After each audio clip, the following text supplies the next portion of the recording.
Get ready for your daily dose of WordPress and web development tips, tricks, and insights to help you find success with WordPress. You're listening to WP the Podcast with your hosts, David Blackman and Tim Streifler.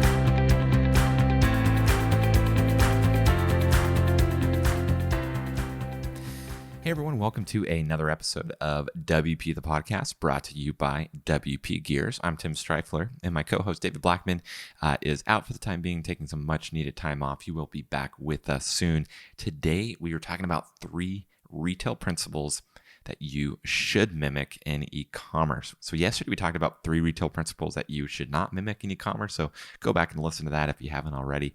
But today we're going to talk about some things that you should do, that things that are common in retail that we should be doing in e-commerce that maybe aren't always an automatic thing. And so we love e-commerce. We talk about e-commerce quite a bit. And so, we hope this episode is helpful for you if you have your own e-commerce store or if you're building e-commerce stores for clients. We hope it's helpful. So the first thing that we think that you should mimic in e-commerce that's done often at retail is upsells at checkout. So a lot of times when you're buying something from a big box store and you're standing in line for the checkout, there's all those little small products. You're walking and they make you walk past them, whether it's candy and gum or it's, small little electronics or things like that. A lot of times like Target will have like travel size, different things right there at checkout. And the point is that when you're standing there, you will see something and, it's only a couple of dollars and you'll add it to your order, and they just increased the transaction value, from $20 to maybe $30 because you grab multiple little things. And so that's the idea, is try to increase the transaction value by having upsells at checkout.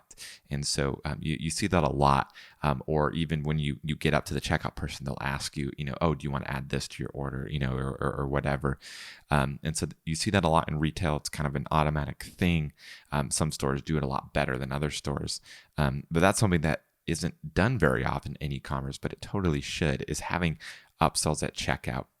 A lot of times with funnels, quote unquote funnels, where you have a landing page and you're funneling them through. A lot of times that's where you see upsells at checkout on e-commerce websites. And so we've talked about cart flows before. Cart flows lets you use funnels with WooCommerce on WordPress, and you can do things like one-click upsells or order bumps, stuff like that. So definitely check out our episodes on cart flows, or go to cartflows.com to learn more. But upsells at checkout is something you definitely should be doing on your e-commerce store that most people aren't, and you can really increase revenue overall by increasing that average transaction, that average cart value.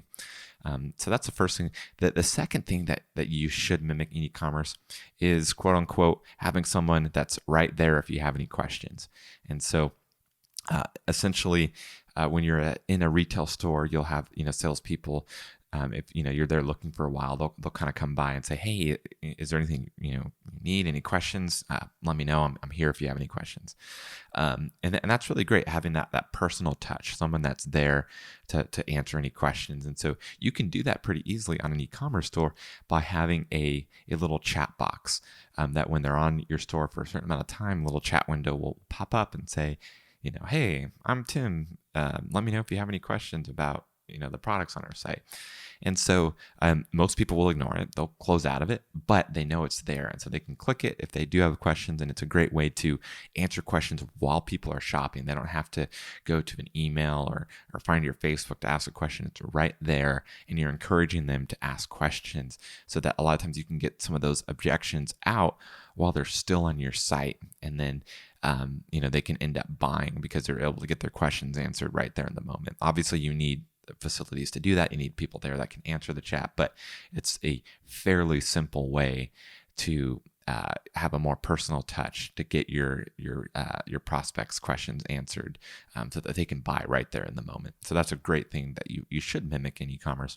The third thing is having sales or promotions to get customers in the door. You see this all the time in retail, and it's done in e-commerce as well, but not as much as it should happen. A lot of times, e-commerce stores will have a 20% off store-wide sale, which is great. It gets people in the door for sure. But there's other things you can do smaller sales or having a sale on just one item, or if you buy two you get this type of thing, that you don't see quite as often in e-commerce, but you see it quite a bit in retail, where they'll have like, for example, for Black Friday, they'll have like what they call doorbuster sales, where they'll have a couple of products that are just ridiculous. They're probably barely breaking even with the price point that they're selling it at, but the point is to get you in the door to get that product, so that you'll go and you'll shop and you'll buy other things that are maybe discounted, but not quite as much. And so that's something that you can easily do in e-commerce to get people onto your site, have something that is a really good price. And then if you have a store, especially if you have a funnel, you can guide them through the different upsell options too, and to add other products to their order. It can be a really great way to get customers onto your store, getting something ridiculously cheap, and then buying other stuff too. So a lot of times in internet marketing, they call that a tripwire, where you have something of decently high value, but for a really low price. And the point is just to get them buying something so that they'll buy more. So those are 3 retail principles that you should mimic in your e-commerce website. If you missed yesterday's episode, go back and listen to that. We talk about a couple principles that you should not mimic in e-commerce. That's done quite a bit in retail. And we hope you found this episode useful. Tune into tomorrow's episode. We're going to talk about why plugins or themes with recurring renewal fees are actually a really good thing. So that's something that gets talked about a lot. People like those lifetime deals, and if a plugin or theme has a recurring option, a mandatory renewal fee, then people are upset about it. But I'm going to talk about why that's actually a good thing, not just for you, but for the company. So tune in tomorrow for that, and we will see you then. Take care. Bye-bye. We've come to the end of today's episode of WP the Podcast. Join us tomorrow for more daily tips and strategies designed to help you run your WordPress business towards success. Remember to subscribe to WP the Podcast so you can stay up to date with each episode. And don't forget to rate and review us. We'll see you again tomorrow right here on WP the Podcast.